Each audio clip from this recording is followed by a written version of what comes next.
xamante ni sànq wax naa ko dama ciy profité di remercier le premier ministre le président de la République. ak waa armée aussi parce que on ne peut pas parler des tirailleurs sénégalais sans parler de l'armée sénégalaise. kon foofu de affaire la boo xamante ne c'est l'affaire du ministre des forces armées. le général Birame Diop.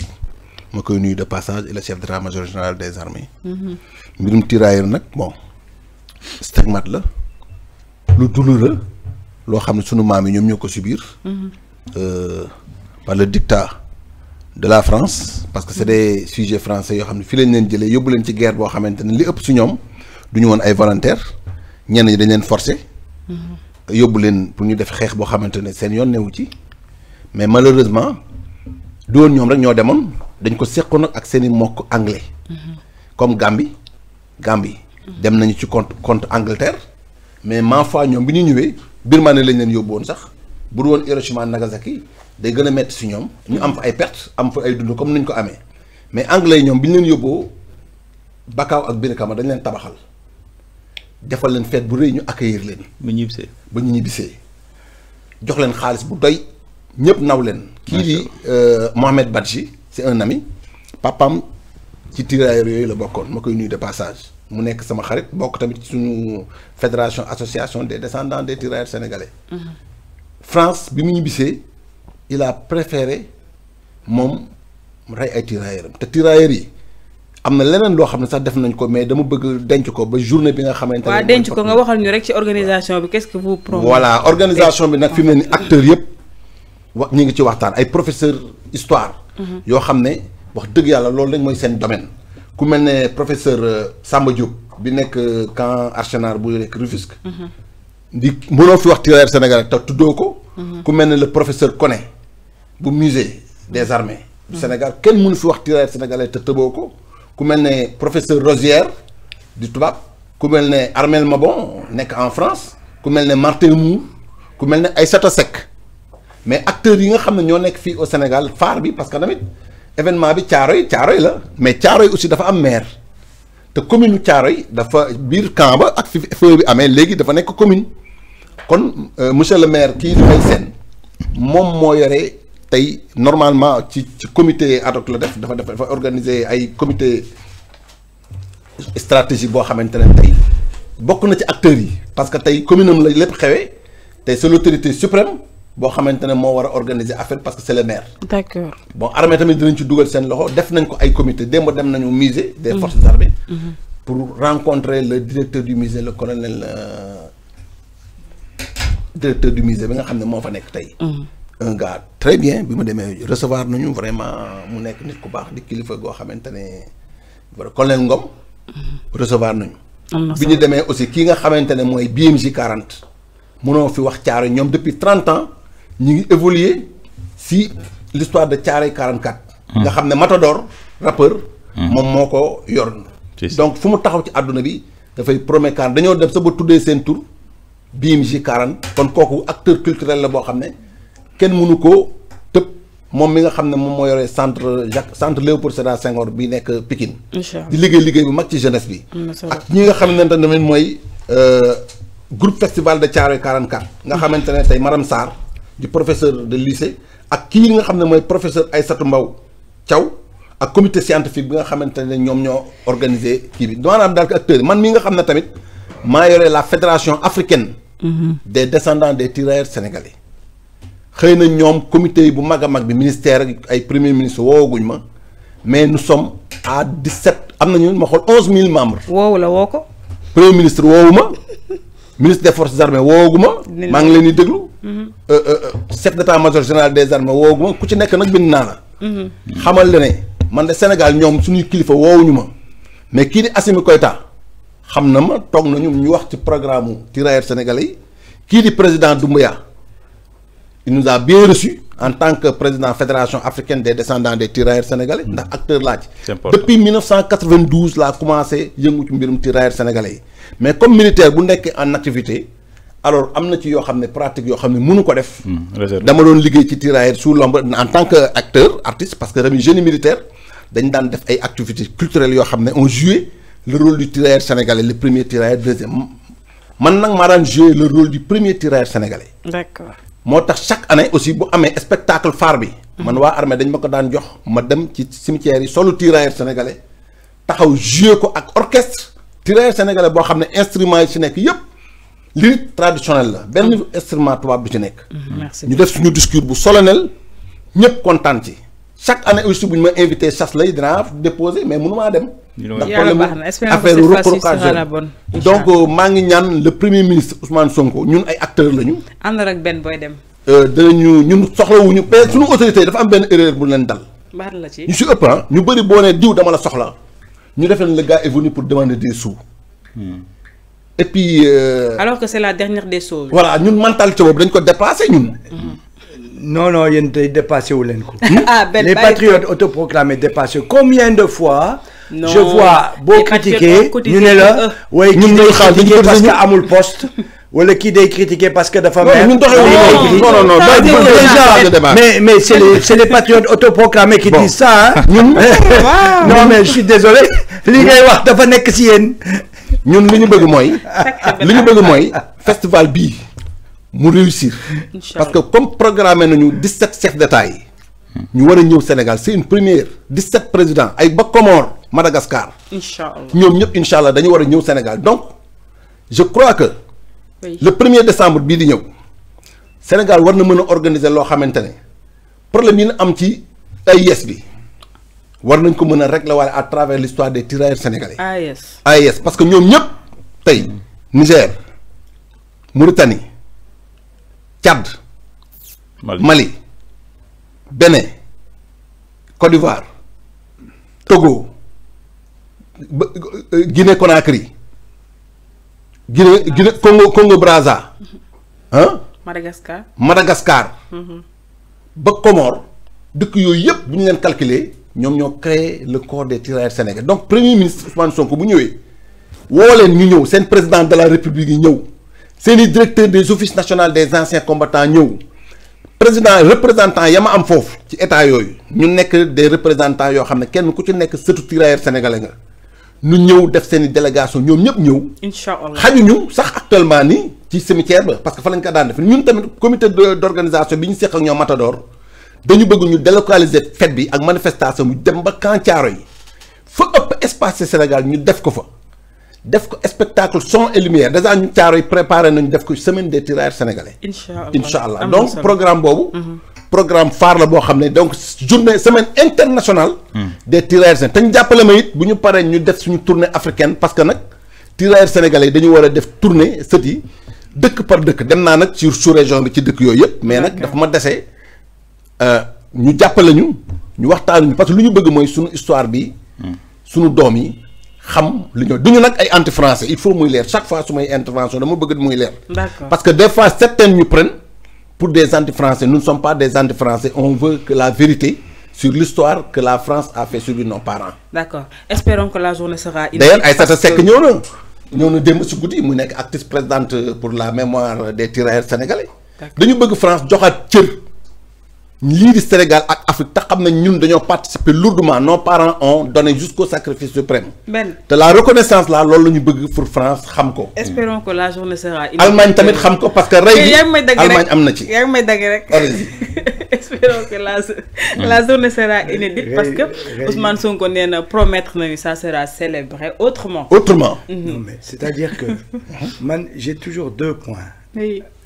si ñu ma cité yëpp.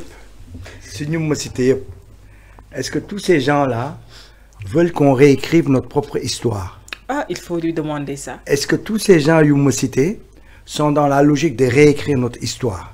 Parce que se battre pour les tirailleurs sénégalais, pour la mémoire, ou sama papa était tirailleur, sama li était tirailleur, et tu te donnes une fonction, tu t'imposes parce que ton père était tirailleur. Non, ça veut rien dire. Est-ce que toi, tu es pour qu'on rétablisse la vérité? Parce que la plupart des gens qui travaillent sur la question des tirailleurs en France, c'est des gens qui sont liés à l'État français. Les dés sont pipés. D'accord? Aïssata Seck boobu ngay wax. bu jugee Bondi. Bondi oui. wax naa leen fii sama histoire moom. avec dans la mairie de Pierrefitte bu ñu ma convoqué. ba may critiquer maire bi ne ko on va écrire notre histoire mu ne ma yow da ngay yàq suñu yëf. Ah bon? Man kooku ça veut dire même bu taxawee fii c'est sa organisation bokkuma gis-gis sax moom. Mais alors, tu es libre quand même. Non, mais non, ça veut dire que moi, je veux réécrire notre histoire. Je fais pas du flafla. Non, ça va dire histoire. Non, mais même moi, pareil, quand même contre le quand même, man. Man, je fais pas du flafla. Les spectacles, son et lumière et tout ça là, je te le laisse. C'est pas ça qui m'intéresse. Non, Ben, ce qui m'intéresse, c'est réécrire notre histoire et qu'on la laisse pas aux vainqueurs ou aux vaincus. Non, je suis d'accord avec toi. Voilà. Or, dans ces gens-là, il y en a qui ne sont pas occupés par ça. Ce qui les intéresse, c'est effectivement rétribuer les tirailleurs sénégalais, leur rendre leurs droits, je suis d'accord. Oui. Mais il n'y a pas que ça. Il n'y a pas que ça. C'est pas l'aspect financier. Il n'y a pas que ça. Or, la plupart de ces gens-là, s'ils sont dans cette logique, parce que moi, pourquoi je me bats là-dessus, pourquoi je vais dans des commémorations, c'est parce que ni dañ fat. Et c'est parce que c'est les vainqueurs qui ont écrit l'histoire, nous devons la réécrire. Tout ce qu'on fait là, si ça ne va pas dans ce sens, c'est pas intéressant. C'est ça qui est fondamental. Ensuite, le deuxième élément, il l'a dit. Il l'a dit du bout des lèvres, mais il l'a dit. Qu'est-ce qu'il a dit? C'est pas une question de la France. C'est une question de l'armée française. Les Français n'ont rien à y voir. C'est vrai. Les générations françaises là qu'on voit 80 ans après n'ont rien à y voir. Mais pourquoi on va comprendre? Oui, mais je dis c'est important de le dire. C'est parce que l'armée française qui a massacré les tirailleurs. Non, ce qui est écrit. Même par exemple, quand j'explique l'histoire, que les Allemands ont été très, très sauvages vis-à-vis de nous, on me dit, ouais, tu détournes le problème, il y a France, il y a France, la nuit. Tu vois, l'esprit sénégalais concentré que sur la France. Il faut arrêter d'avoir ce complexe du français. Le français, on s'en fout. Wow, il faut arrêter d'avoir le complexe. L'histoire est là, on l'a réécrit. On veut, on ne va pas laisser les Français nous dominer encore. Mais vouloir pleurer à chaque fois sur la France, ou à chaque fois, c'est ça. Tu l'as bien dit. Mais arrêtez la Seconde Guerre mondiale et la Première Guerre mondiale. Il y a l'Allemagne qui est dedans. L'Allemagne et la France. Donc, en plus de ça, moi, je parle toujours de l'armée française. L'armée française. Et cet État français nous doit des trucs. Donc, fondamentalement, toute ta démarche, toute notre démarche, si tu m'y associes, toute notre démarche, c'est de se battre pour avoir tous les écrits, les authentiques. On ne veut pas que Mitterrand nous indil ay PDF, ay photocopie. On veut les écrits authentiques, déclassifiés et qu'on réécrive notre histoire. Tout ça, moi je pense que ce gouvernement-là va plutôt aller dans ce sens-là, mais qu'on exige du gouvernement français, non pas chaque année, on a réhabilité, non, on n'est pas ces sujets. On veut réécrire notre histoire, de venir voir tous les textes. Textes, votre association, tout le monde, les historiens, tu amènes ta part, sa part, et on réécrit notre histoire. Et c'est ça. C'est très important. Merci de l'analyse pertinente que tu nous as fait. Alors, il faut que l'histoire du Sénégal soit réécrite. Par nous-mêmes. Si nous avons dépassé le cadre tirailleurs sénégalais, nous avons une partie solo parce que nous avant nous commencé à liguer bobu. Mais il faut que nous ayons réécrire bobu histoire tirailleurs sénégalais. Rawatina li xawone ka Thiaroye 44. Parce que histoire kenn mënu ko bindal kiko mamul. C'est une histoire ñun waruñ ko jox keneen denk ko pour bindal ñuko. Wala waruñ jigani histoire parce que Sénégal dafa am histoire bu riche. Mais luñ ci neub mo bari donc tam tollu nañ fo xamne lu bari ñu ko neub feñ na mais jotaguñ ko motax fokk aussi ñu jël ay motuway pour dem tek ci loxo pour parce que ki lolu juñu nako le premier le PM 217 dossiers le PM juñu nako motax bi mu tonto kérok bi France waxé mourage tontu len ça veut dire que fofu la jëm ak ñom dañu wara bindatal suñu bop suñu histoire parce que histoire buñ ko bindal suñu bop kan mo ñu ko bindal. Est-ce que vous nous connaissez bien la fidélité pour nous sortir nous? Mais bien est-ce que nous relater les vrais donc mais bon ce qu'on dit propos Benny la fois dernière néna la bo démé ay doomu tubab ñoo lay waxal histoire bi ni mu demee donc. ba am seen bindal nañ ñu ko ba liiral ñu ko. voilà am hymne des tirailleurs. il faut le dire. loolu la ñu war a corriger parce que c'est le moment ñu corriger ko. def naa nag bon kii bi ci engagement bi ci kii jël le régime actuel. ak ni ko le premier ministre junjee récemment. c'est inédit. ak liggéey bi ci association des descendants de tirailleurs def ak comité scientifique yi mu wax noonu peut-être ampleur bi ñu ko nar a jox cette année là dina nekk benn déclic pour ñu mun ko approprier wu. mun a bindaat histoire bi mu nekk njëriñ. parce que foog ko suñu jàngal suñu doomu réew suñu xale yi. lan mooy histoire u Sénégal. et de façon particulière lan moo xewoon Thiaroye 44 lan moo xewoon ci histoire tirailleurs sénégalaise. am na solo c'est un engagement inédit qu'on salue d'ailleurs alors. Et puis nos politiques. parce que il faut les critiquer. parce que nos gouvernants. xoolal ba léegi. ils n'ont pas le sens du devoir de mémoire. Ils l'ont pas cultivé dans notre société. Non, tu vois, par exemple, je vous ai dit, il y a que Wade qui a été au Tata sénégalais. Voilà. C'est pas normal. C'est pas normal. À Lyon, parce que tey li ma bañ mooy ñu jël l'histoire de Thiaroye 44 def ko outil politique. Voilà. Foofu d'accord ñun fédération bi. C'est pas un problème politique. li problème histoire la bu ñu lié ak France dafa nekk plaie boo xamante ne. chef d'état yi fi jaar à part tuuti Wade képp ku fi mës a jaar teg dëgg nga ci sa tànk. Macky Sall François Hollande bi muy ñëw 217 documents la ko jox très bien scellé ñun am nañ chance côtoyer ay survivants yoo xam ne ay rescapés la ñu woon ci histoire Thiaroye yi ñu xam leen di gis leen depuis 1987. D'accord ñu expliquer ñu histoire bi nan la demee ak ñoom li ñu ko fekk ak pourquoi ñoom ñu rëcc. wax ñu effectif bi wax ñu ñaata moo jógee Morlaix ak ñaata te massacre bi dañ ko wax ni ci histoire Thiaroye 44 mais man jàpp naa ne la première guerre mondiale. est 4 fois pire que Thiaroye 44. Bien sûr. li ñu def tirailleurs ci première guerre mondiale bi tama xam ko. en Normandie. li ñuy def tirailleurs sénégalais yi à Verdun et le chemin des dames. foofu moo gën a bon juróom-ñaari xam nga Thiaroye ñi ngi wax sax mais fële ay milliers de morts la ñu def. non dama la ci def invité spécial nga ñëw ñu débattre. voilà kooku première guerre mondiale bi la mais Thiaroye yi kaaram dafa pacifique parce que Thiaroye histoire la boo xamante ne France ci boppam. bu ñu waxantee dëgg mosuñu woon bëgg ku ci wax parce que dossier boobu c'était classé confidentiel défense parce que humiliation la. te dafa amoon politique bu nekk ci suuf te man dinaa toog ba beneen jour ma wax leen exactement deuxième problème bi tax France éliminer ses tirailleurs sénégalais. Inch'Allah donc ñii tey. te du Sénégal rek nag il faut ñu xamal ni du Sénégal donc ñoo fa dee. Sénégalais yi ñoo ci gënoon a tuuti sax ñu rey li tax mu nekk événement mondial. parce que tey nationalité yépp nga woon ci biir 1750 yi. D'accord bu ñu taxawee ne gëmloo ñu naan ne 35 morts la ak 35 blessés c'est faux amul. merci beaucoup dee gi ma jàpp man au minimum ëpp na 900 morts. inch'Allah te fañ leen suul dañ ko éparpillé tas leen ci biir camp Thiaroye yi fu ne ñu tasaral leen fa. donc heure am jot na benn ñu jàppale ñu def fouille. ñaar ñu retracer la vérité. ñett France yi boppam accepté ne ñoom li ñu def.